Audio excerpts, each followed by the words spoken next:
Pep Guardiola Abduqodir Husanovning o'yinini yuqori baholadi. Manchester City bosh murabbiyi Pep Guardiola Yevropa Chempionlar Ligasining navbatdagi turi doirasidagi Bodo Glimtga qarshi o'yindan oldin o'tkazilgan matbuot anjumanida o'zbekistonlik himoyachi Abduqodir Husanovning o'yini va professionalligi haqida gapirib o'tdi.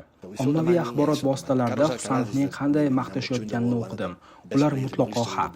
Abduqodir juda yuqori saviyadagi futbolchi. Bu gapimga hech kim e'tiroz bildirmasa kerak. Oxirgi o'yinda ham, undan oldingi bahsda ham Abduqodir Husanov a'lo darajada harakat qildi. Biz bundan juda ham mamnunmiz. Shuni ham ta'kidlash kerakki, Husanov Arsenalga qarshi o'yindan keyin bir oy davomida maydonga tushmadi. Ammo uning mashg'ulotlarda va kiyinish xonasidagi xatti-harakatlari meni hayratga soldi. Aynan mana shu jihatlari Husanovning qanday futbolchi ekanini ko'rsatdi.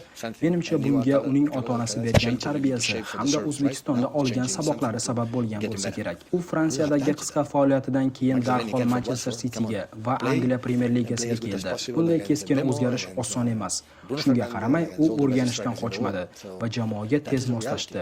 Uning jismoniy holati ham yuqori darajada. Aminmanki, ko'p yillar davomida Manchester City yuqori saviyadagi markaziy himoyachi bilan o'ynaydi. U kelajakda qanday futbolchiga aylanishi esa faqat o'ziga bog'liq, boshqa hech narsa emas, deydi Guardiola. Ma'lumot uchun, Bodo Glimt hamda Manchester City o'rtasidagi bahs 20-yanvar seshanba kuni bo'lib o'tadi.